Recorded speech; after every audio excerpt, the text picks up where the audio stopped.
ফাউন্ডেশনের উদ্যোগে। তো যশোরের প্রোগ্রামের এক ভিডিওর পেছনে আমাদের কিছু দিনী ভাইরা 6 বছর আগের এক অডিও ব্যাকগ্রাউন্ডে জুড়ে দিয়ে বিভ্রান্তি ছড়ানোর জন্য সোশ্যাল মিডিয়াতে ছড়িয়ে দিয়েছে। তো তাদের প্রতিও আমাদের কোনো রাগ নাই, ক্ষোভ নাই। তারা হয়তো দিনই তাকাদা থেকেই করেছে, কিন্তু তারা হয়তো বুঝতে পারে নাই এই যে রিসেন্ট আলোচনার ভিডিওর পেছনে 6 বছর আগের অডিও জুড়ে দেওয়া, এটাকে বাংলায় বলে প্রতারণা। কি বলে? প্রতারণা, ধোঁকাবাজি। এখনকার আলোচনার ভিডিও আর ব্যাকগ্রাউন্ডে এডিট করে লাগিয়েছে 6 বছর আগের অডিও। এটারে প্রতারণা বলে, ধোঁকাবাজি বলে। আর বিশ্বনবী বলেন, মান গশানা ফালাইসা মিন্না, the person who deceives us he is not among us. যে আমাদেরকে ধোঁকা দেয় সে আমাদের অন্তর্ভুক্ত নয়।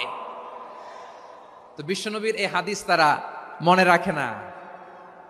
তো এই জন্য শুধু বিশ্বনবীর প্রতি সাল্লাল্লাহু আলাইহি ওয়াসাল্লামের প্রতি সেরেফ ভালোবাসা আপনাকে বাঁচাতে পারবে না যদি বিশ্বনবীর আদর্শ আপনি গ্রহণ না করেন। তার জলজান্ত প্রমাণ, আবু তালেব বিশ্বনবীকে অনেক ভালোবেসেছেন আলাইহিস সালাতু ওয়াসসালাম।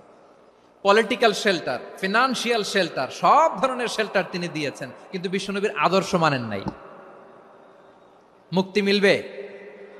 হ্যাঁ, আওয়াজ করে বলেন, আবু তালেবের কি মুক্তি মিলবে? তাহলে সেরেফ ভালোবাসা আপনাকে বাঁচাতে পারবে। ভালোবাসার পাশাপাশি বিশ্বনবীর আদর্শকে মেনে নেওয়ার দরকার আছে না নাই?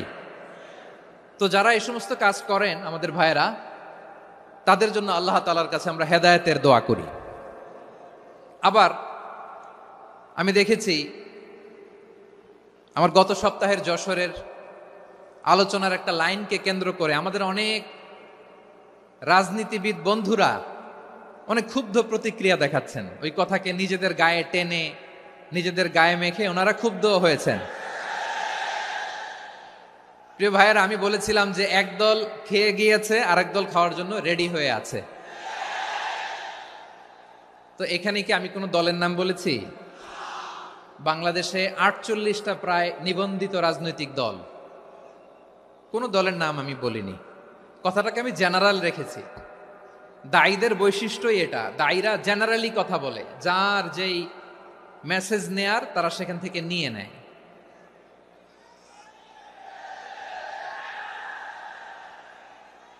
তো কোনো দল এটা নিয়ে কোনো কথা বলল না। আপনারা এটাকে নিজের গায়ে যে মাখালেন, এটা ঠিক হয়নি। আমি বলবো যে এটা খুবই অনভিপ্রেত হয়েছে। কোনো দলকে টার্গেট করে বা কোনো দলের পক্ষে আমরা কখনো কথা বলি না। আমরা কোরআনের পক্ষে কথা বলি, ইসলামের পক্ষে কথা বলি, ঠিক কিনা বলেন?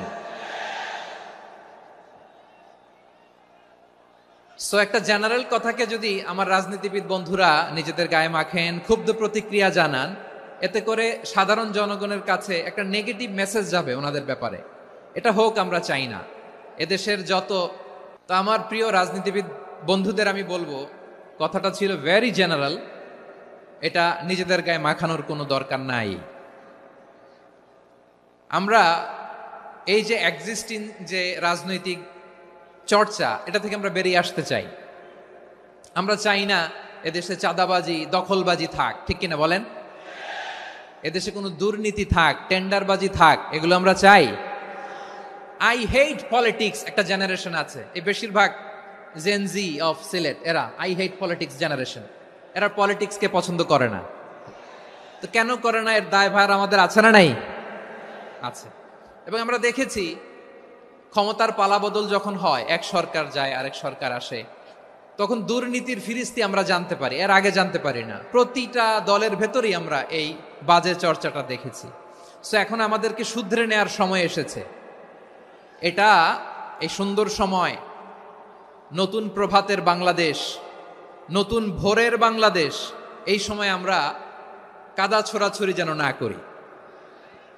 আমাদের শপথ নেয়ার সময় এসেছে। প্রতিটি দল, নিবন্ধিত 48টি, সবগুলো দলের এখন শপথ নেওয়া উচিত যে আমরা কোনোদিন আর চাঁদাবাজি করব না, টেন্ডারবাজি করব না, দখলবাজি করব না। আমরা সবসময় দেশের পক্ষে থাকব, সবসময় দেশের পক্ষে থাকব। সেই কথাগুলো ছিল ভেরি জেনারেল।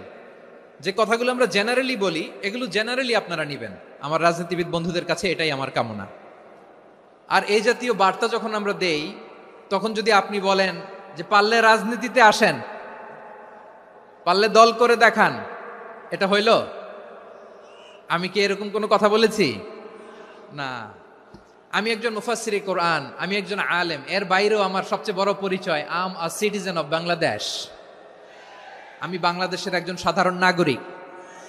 আমার দেশের যে কোনো সমস্যা, যে কোনো ইনকনসিস্টেন্সি, অসঙ্গতি নিয়ে মত প্রকাশের স্বাধীনতা আমার আছে না নাই? আপনারাই তো বাক স্বাধীনতার কথা বলেন, ফ্রিডম অফ স্পিচের কথা বলেন, বাক স্বাধীনতার কথা বলেন। আপনারাই যদি আবার কোনো মন্তব্যের কারণে বলেন যে রাজনীতির মাঠে আসেন, দল করেন, দেখি কতটুকু পারেন, এটা ঠিক হবে না। তাই প্রিয় ভাইয়ের, আসুন আমরা দল মত নির্বিশেষে কাঁধে কাঁধ মিলিয়ে সোনার বাংলাদেশ গড়ি, দুর্নীতিমুক্ত বাংলাদেশ গড়ি। যে